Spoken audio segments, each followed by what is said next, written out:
dapat maklumat tadi, ada orang hantar pada saya, thank you my friend yang hantar tu. Syarikat itu yang konon-kononnya nak dilantik menjadi kontraktor KFP. So bila kita tengok akaun dia, okay, syarikat ini ditubuhkan pada 2012, tapi saya percaya dia baru je. So summary financial account dia, non-current asset, dia ada 23,000. Balance sheet current asset dia ada 182,000. Tuan, ini syarikat yang nak bagi kerajaan negeri 2 something billion tau. 2 billion tau, 2 billion. Ini Tahirah Air ni, saya bukan cerita SPV tu.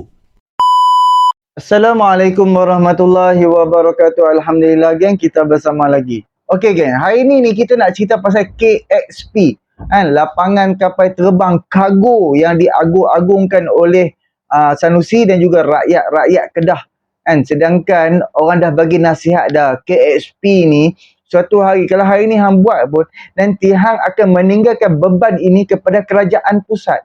Sebabnya hang nak buat lapangan terbang ke, hang nak buat apa, tambah-tambah hang just nak fokuskan kepada kargo, awak ke semua Malaysia akan mai dekat airport Kulim ke untuk nak bawa kargo untuk kapal terbang kawasan airport yang Sanusi duduk agung-agungkan, the Greater Kedah bila dah ada KSP ni. Sedangkan Rafizi Ramli dah bagi nasihat, Rafizi Ramli dah cakap memang akan gagal projek ni. Memang akan gagal. Sebab apa? Sekarang ni dekat KLIA pun dah gagal.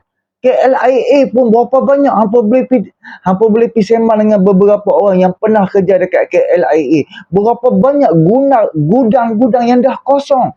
Berapa banyak gudang-gudang yang dah berhantu dah. Sebab apa? Sekarang ni untuk kapal terbang kargo pun sehari 2 trip saja yang turun dekat airport KLIA dan juga airport Penang. Sehari tu 2 trip saja.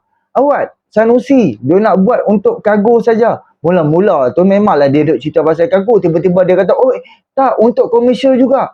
Kan? Tapi cuba hampa fikir masuk akal tak masuk akal. Awak daripada Pulau Pinang tu naik, turun dekat Kulim balik. Macam tu. Untuk nak ambil dekat Kulim pula. Lepas tu ataupun daripada KLIA mai ke Penemah Kulim, mai turun Penang pula. Dekat sangat tu.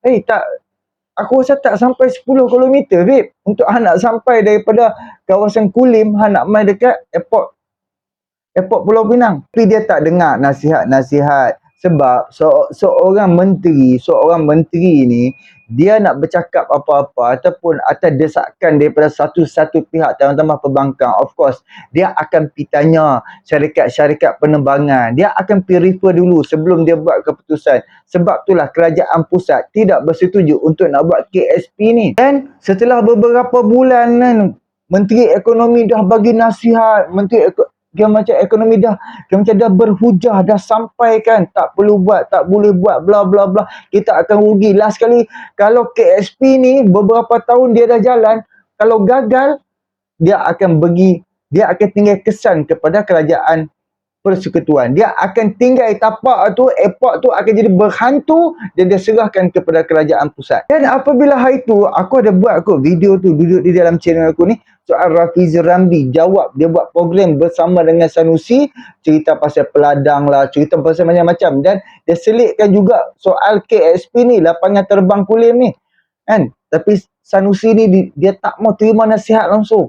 Tetap dia buat juga cara dia sekarang ni, dia dah melantik satu syarikat. Dia dah lantik satu syarikat untuk nak buat juga KSP ni, lapangan terbang Kulim ni. Dah last bila dia cerita pasal syarikat ni sekian per. Rakyat pun ada akal, rakyat pun siasat. Siapa syarikat apa ni?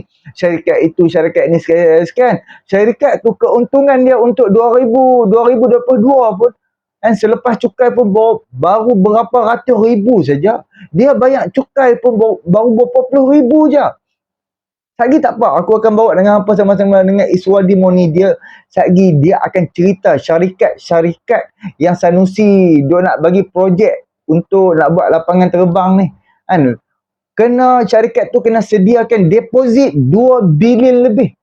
Padahal syarikat tu syarikat yang betul-betul pada aku syarikat kecil lah, kan. Macam mana dia nak buat airport sampai sehingga ke syarikat ni? Lain lah hang ambil Air Asia punya syarikat ke, syarikat anak syarikat Air Asia ke untuk nak buat airport ni ke apa. No, tak ada kena mengena, babe. Tapi tak apalah, jom kita dengar penjelasan Iswadim ni soal ni. Soal KXP yang kononnya the greater Kedah ni. Jom sama-sama kita dengar. Tadi, ni saya nak tunjuk, saya tak tunjuk dalam ni lah. Syarikat yang nak buat sepatutnya dilantik. Kulim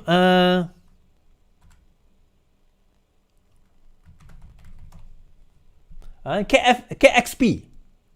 Yang sepatutnya katanya nak buat KXP. Saya dapat maklumat tadi, ada orang hantar pada saya, thank you my friend yang hantar tu.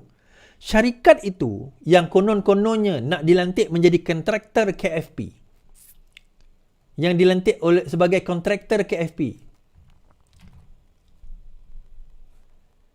Adalah sebuah syarikat yang kalau saya baca kat sini, syarikat ini, dia sekarang ni dikata private funding. Saya nak tuan-tuan baca.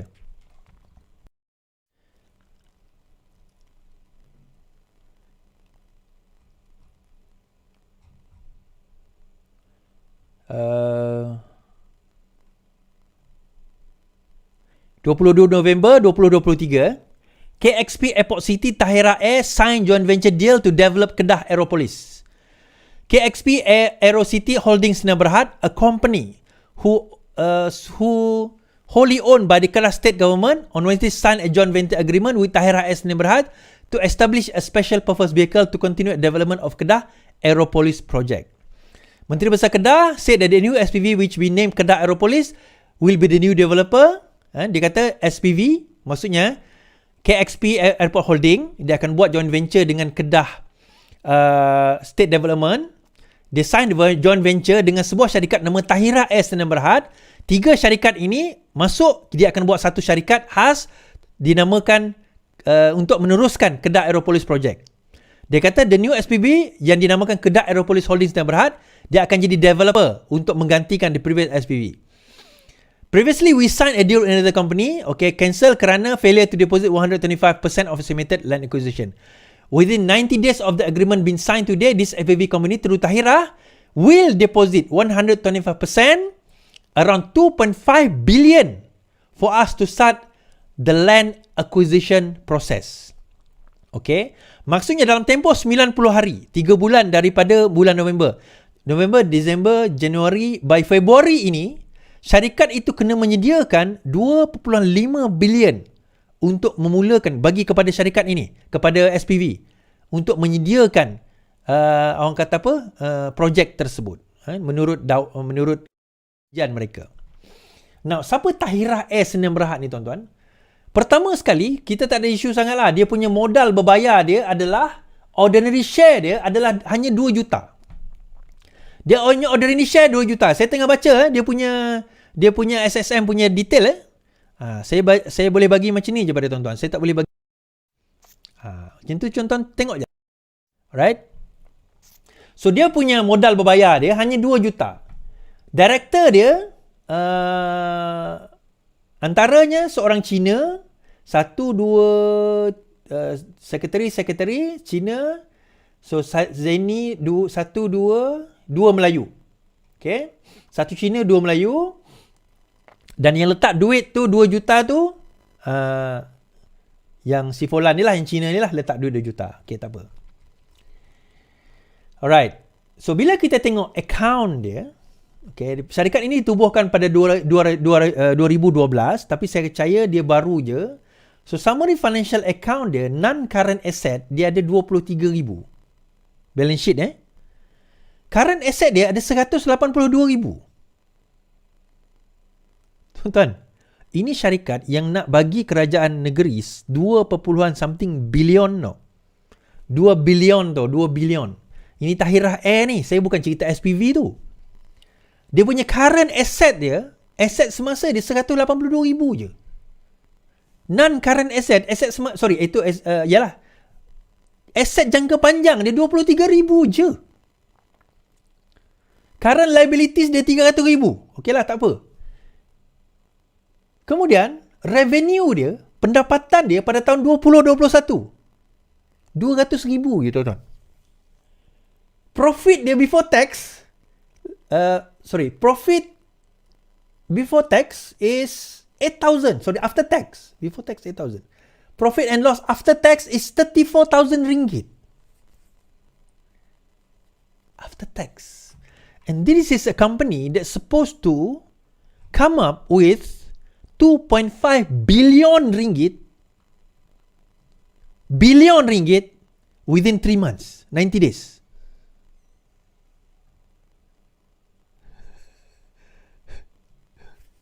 Tuan-tuan fikir siapa yang biasa buat bisnes dia tahu. Saya bukan kata company ni akan gagal, tak. Cuma kalau saya diminta buat due diligence kepada company ini, saya punya soalan, mana dia nak dapat duit tu? Dia nak pledge the land to the bank ke? Tak ada bank yang boleh bagi 2.5 bilion, tuan-tuan.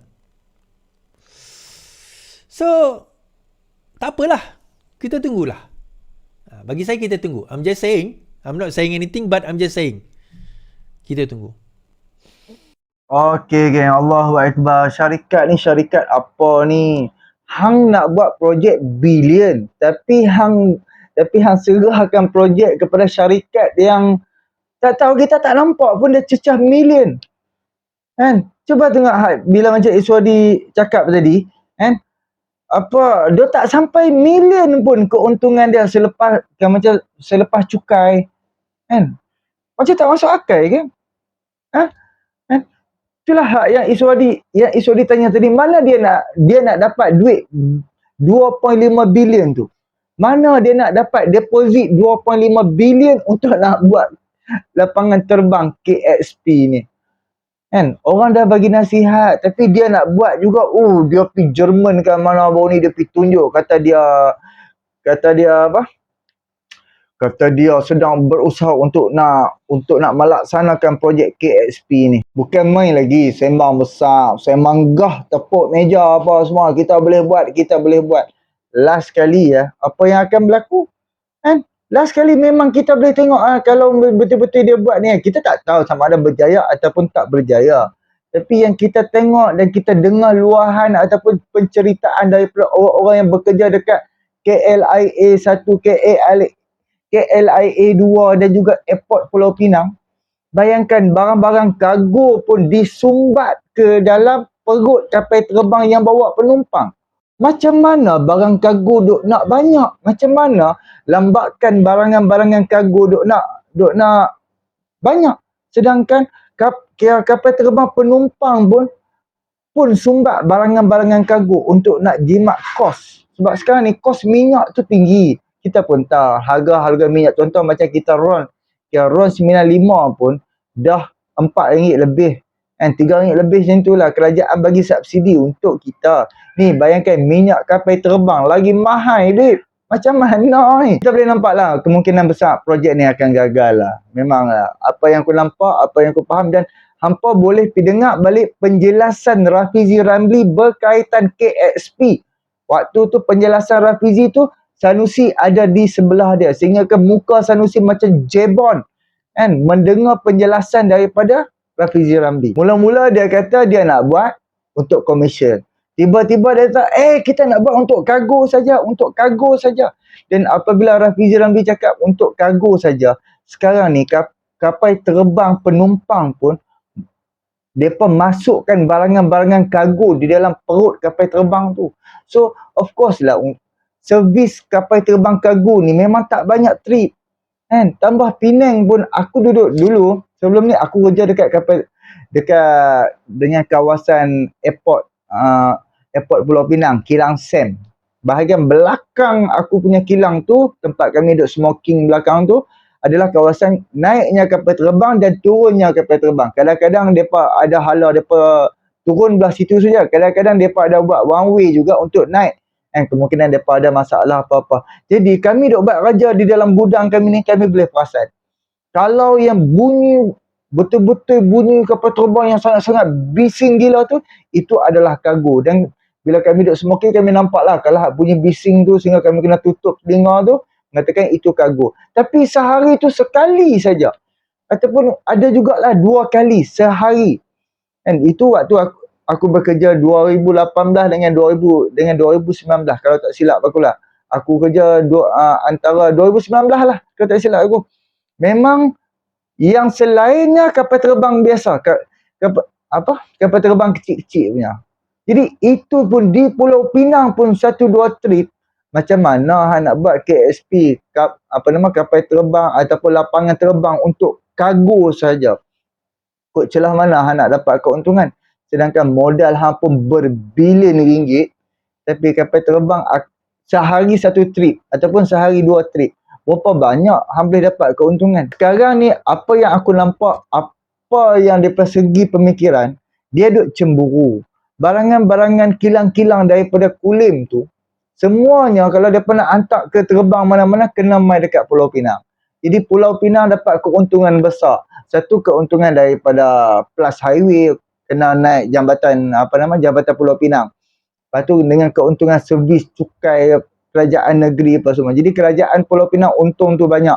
Sebab apa? Kilang-kilang yang ada di dalam Pulau Pinang pun dapat teks cukai-cukai daripada semua kilang-kilang yang berada di dalam Pulau Pinang. Dan teman-teman daripada Kedah, daripada Kulim, Sungai Petani punya ni, mereka kena mai dekat Pulau Pinang juga. Jadi Pulau Pinang mendapat keuntungan tu banyak. So apabila hak yang Sanusi ni cuba dia nak lawan Pulau Pinang, nak buat juga satu airport, satu Pulau Pinang tanpa direstui oleh kerajaan persekutuan. Dia nak buat juga dengan cara dia. Kita boleh tengoklah. Sebab dia hanya fikir keuntungan dia, tapi dia tak tahu berapa keuntungan kerajaan negeri duk boleh dapat selama ni. Tapi mungkin dia fikir banyak, sebab tu dia nak buat juga airport dekat Kulim.